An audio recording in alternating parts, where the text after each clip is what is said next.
Over the past several years, the value of higher education has been questioned. Now, before I try to address that question, let me state my biases up front. Look, I'm a university president. I firmly believe in the value of higher education. If I didn't, you should question my judgment. But also I know as a first-generation college graduate that college degree opened up doors that would not have been open to me otherwise. Certainly I wouldn't be a university president without that college degree.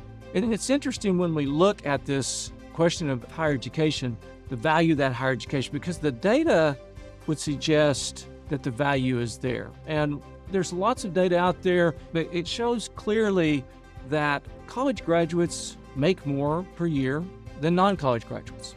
That households led by college graduates make more than households that are not led by college graduates. We know that the unemployment rate for college graduates is lower than non-college graduates. We know that college graduates are healthier, they live longer, and are most likely to own their home. Yet, a recent survey showed that only about a third of Americans believe that higher education is worth it. Now, how do you reconcile those two differences when the data is clearly there, but people believe it's just not worth it? Well, it comes down to cost.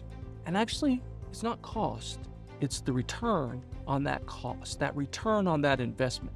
What happens when you go to college and you pay to go to college? What happens when you graduate? Now, in the 70s, before the 70s and early 80s, this wasn't much of an issue because most public institutions didn't charge tuition. And so when we talk about cost, this is somewhat of a recent phenomenon over the last 30 to 40 years in particular. But we have to be aware and we have to acknowledge it. And honestly, the universities have not done a good job of really addressing this head on. And we have to own this, and we have to make sure that we demonstrate that value to prospective students and their families. We have to make sure that we admit students who are going to be successful.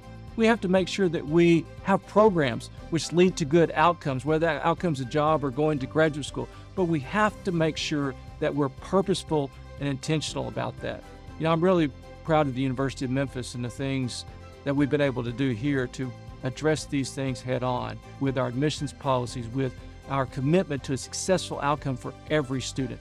And I tell you, at graduation time, when I see our students walk across that stage, I know that there's value in higher education. I've written more on this, and we'll put a link to some information out there that explores more about the data and some of the other subtleties involved in the higher education value.